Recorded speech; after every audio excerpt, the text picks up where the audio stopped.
जय हिंद बच्चों।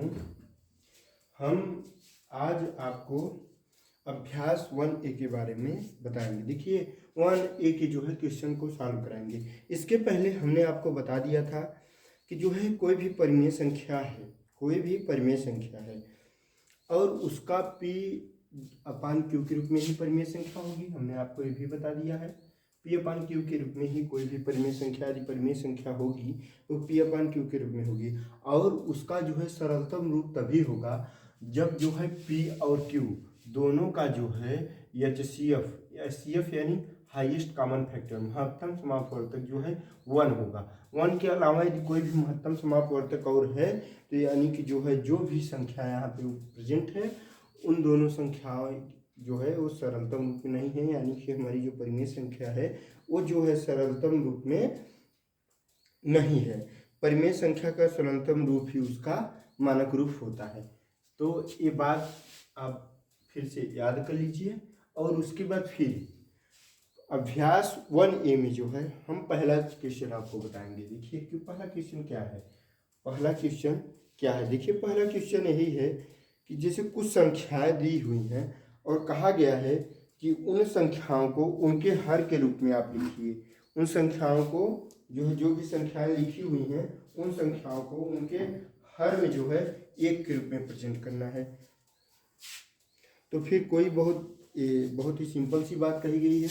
जैसे यहाँ पे कहा गया है -7, 11, उसके बाद फिर 27, 45, 27 -45 इसी प्रकार की संख्याएं दी गई हैं, ठीक है। और उनको जो है उनके जो है हर में 1 के रूप में इनको प्रेजेंट करना है और अंत की जो एक संख्या है उसको जो है आपको स्वयं से लगाना है, ठीक है।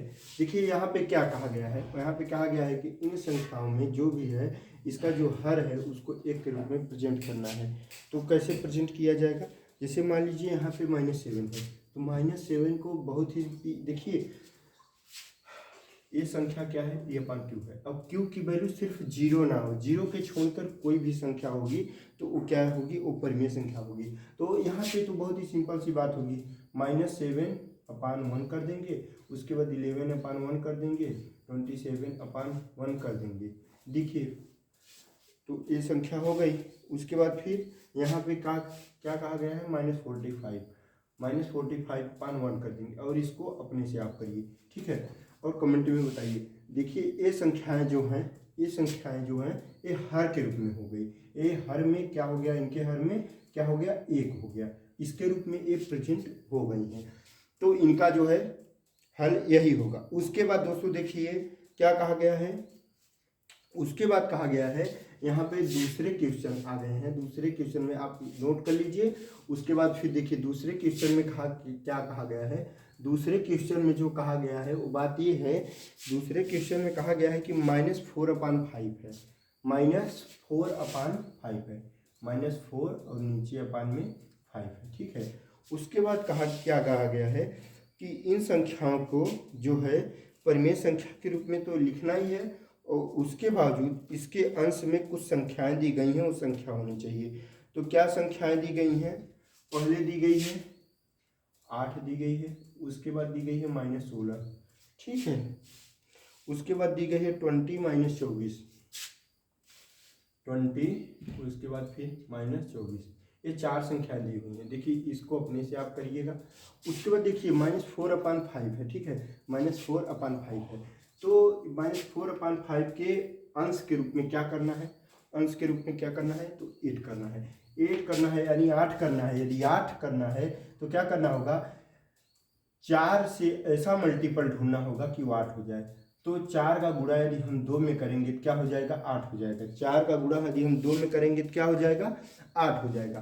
तो यदि 4 का गुणा 2 में करेंगे तो फिर अंश में जिससे गुणा करना है उससे नीचे भी गुणा करना होगा, लेकिन ये -8 होगा क्योंकि यहाँ पे माइनस है तो ये -8 हो जाएगा। इसलिए यहाँ पे भी माइनस लगाना है और यहाँ पे माइनस लगाना है, जिससे क्या हो जाएगा, 8 अपान माइनस में 10 हो जाएगा।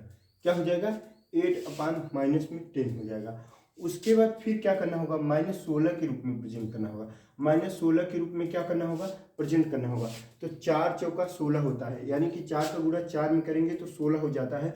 यहाँ पे माइनस है और यहाँ भी माइनस है, यानी कि माइनस की गुणा करने की जरूरत नहीं है, सिर्फ 4 की गुणा होगी। तो यानी 4 चौका 16 हो जाएगा। यहाँ पे क्या करना होगा, यहाँ पे क्या करना होगा, यहाँ पे 4 से गुणा ऊपर करना होगा। तो जिस संख्या से ऊपर गुणा किया जाए तो उसी संख्या से नीचे भी गुणा किया जाएगा। तो 4/4 हो गया। अब 4 चौका 16 हो गया और ये माइनस में आ गया। उसके बाद फिर यहाँ क्या हो गया, 20 हो गया, 20 हो गया। तो 5 चौका 20 हो जाता है। उसके बाद फिर क्या होगा, यहाँ पे 20 है, तो यहाँ पे यदि 20 है तो यहाँ पे क्या हो जाएगा, यहाँ पे क्या हो जाएगा, -5 हो जाएगा। माइनस माइनस का गुणा होकर प्लस हो जाएगा। उसके बाद 5 चौका 20 हो जाता है, तो यहाँ पे 20 हो जाएगा। यदि ऊपर 5 से गुणा किया जाएगा, ठीक है, -5 से, तो नीचे भी -5 से गुणा किया जाएगा। तो यहाँ पे क्या हो जाएगा, यहाँ पे क्या होगा, यहाँ पे -25 हो जाएगा। उसके बाद इसको आप अपने से सॉल्व करिएगा बच्चों। उसके बाद फिर जो है एक कौन सा सवाल था, ये दूसरा सवाल था। उसके बाद फिर अब तीसरा सवाल लगाएंगे। तीसरा सवाल में क्या दिया गया है, तीसरा सवाल बताने से पहले तीसरा सवाल आप लिख लीजिए, तब तक देखिए यहाँ पे क्या लिखा हुआ है। तीसरा सवाल, तीसरे सवाल में क्या कहा गया है। तीसरे सवाल में कहा गया है कि -5/7 एक जो है भिन्न दिया गया है। -5/7 जो है ये भिन्न नहीं होगा, हमने आपको बताया यदि इसमें माइनस लग गया, लेकिन यहाँ पे यदि ऊपर नीचे दोनों में माइनस है तो क्या हो जाएगा, ये भिन्न हो जाएगा। ये दोनों बराबर हैं, क्योंकि -1/-1 से गुणा हो जाएगा तो ये जो है पॉजिटिव हो जाएगी, तो यानी ये भिन्न हो जाएगी। उसके बाद क्या कहा गया है, ऐसी परिमेय संख्या के रूप में व्यक्त कीजिए जिसका हर, और उसके बाद कुछ संख्याएं दी हुई हैं। तो क्या संख्याएं दी हुई हैं, संख्याएं दी हुई हैं, पहले तो 7 दी हुई है, उसके बाद फिर 14 दी हुई है, उसके बाद फिर क्या संख्या दी हुई है, 21 और 35। यहाँ पे -14 है, 31 है और यहाँ पे -35 है। देखिए -35 वाला आप जो है स्वयं से करिएगा। उसके बाद इन दोनों को हम बता रहे हैं। देखिए क्या होगा, 7 है, इसके हर में क्या होना चाहिए, 7 होना चाहिए, 7 होना चाहिए। तो 7 करने के लिए हमने आपको पहला तो ऐसे ही बता दिया, ठीक है, कि जो ये तीनों भिन्न बराबर है, इसका गुणा जो है -1 से होगा, इसमें भी गुणा -1 से होगा, तो ये 5/7 हो जाएगा। उसके बाद दूसरे को बताने के लिए क्या करना होगा, दूसरे को बताने के लिए -14 है, -14 है, यानी कि जो है 7 दूना 14 होगा। तो जो है यहाँ पे 2 से गुणा किया जाएगा, ऊपर भी 2 से गुणा किया जाएगा, तो यह क्या हो जाएगा, 10/-14 -10/-14 हो जाएगा। उसके बाद फिर 7 × 21 होता है, तो यहाँ पे 3 से गुणा करेंगे, लेकिन ये माइनस कर देंगे क्योंकि यहाँ पे प्लस है, माइनस माइनस प्लस हो जाएगा, 7 × 21 हो जाएगा। तो और यहाँ पे भी 3 से गुणा करेंगे, -3 से, तो यहाँ पे क्या हो जाएगा, -15 नहीं होगा, बल्कि सिर्फ 15/21 हो जाएगा। उसके बाद इसको आप स्वयं से हल करिएगा। उसके बाद फिर चलेंगे नेक्स्ट क्वेश्चन पे। नेक्स्ट कौन सा क्वेश्चन है, चौथा क्वेश्चन है। चौथे क्वेश्चन पे चलेंगे।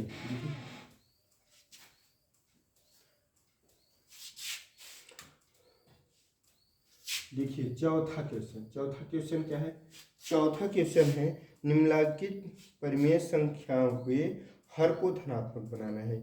इनके हर को क्या करना है, धनात्मक बनाना है। तो हमने आपको कई एग्जाम्पल भी इसके दिए हैं, लेकिन फिर से आप देख लीजिए। जैसे कि यहाँ पे पहला जो भिन्न दिया हुआ है वो -9/-11 दिया हुआ है, ठीक है। उसके बाद फिर दूसरी संख्या क्या दी हुई है, दूसरी भिन्न के या दूसरी परिमेय संख्या क्या दी हुई है, तो दूसरी दी हुई है, दूसरा दिया हुआ है, कौन सा दिया हुआ है, दूसरा दिया हुआ है 11/-17, ठीक है।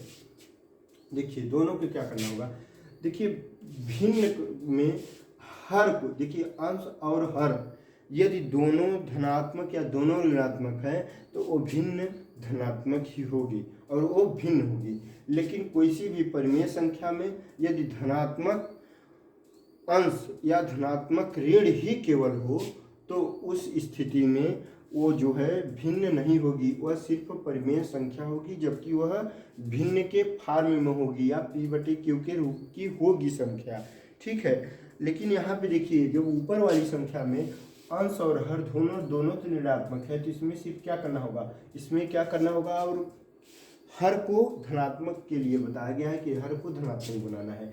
तो इसमें -1 अपान -1 कर देंगे।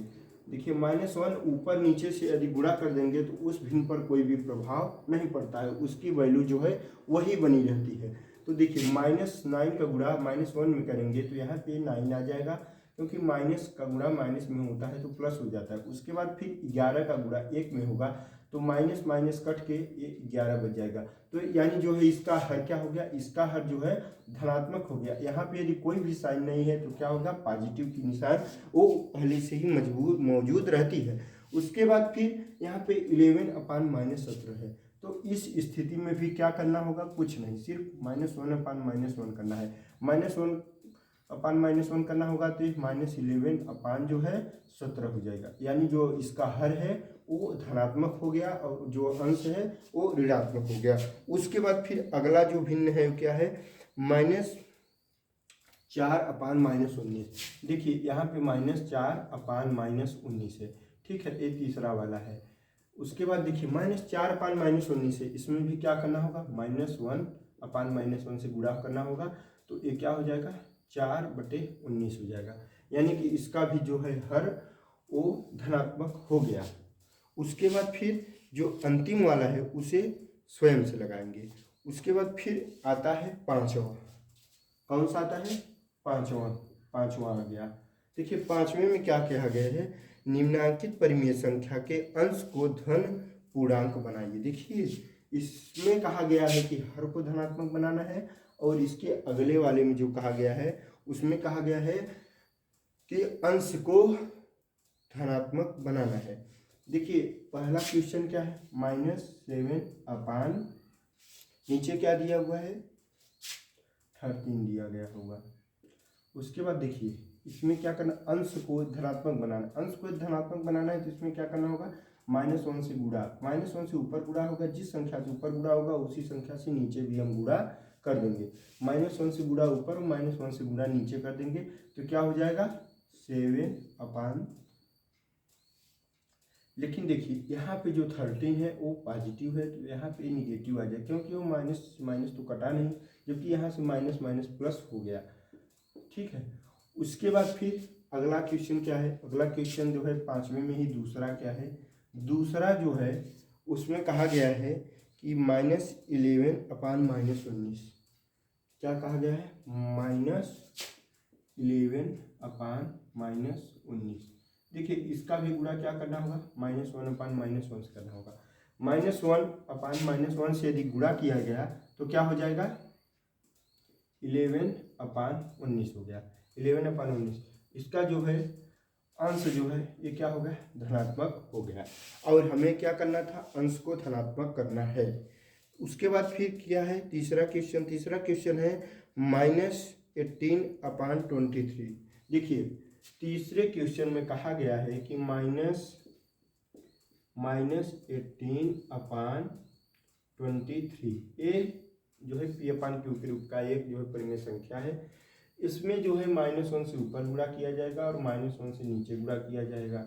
-1 से ऊपर और -1 से नीचे जब गुणा किया जाएगा तो ये माइनस से माइनस होके क्या हो जाएगा, प्लस हो जाएगा, और उसके बाद यहाँ पे ये माइनस हो जाएगा। तो इसका जो अंश है वो क्या हो गया, धनात्मक हो गया।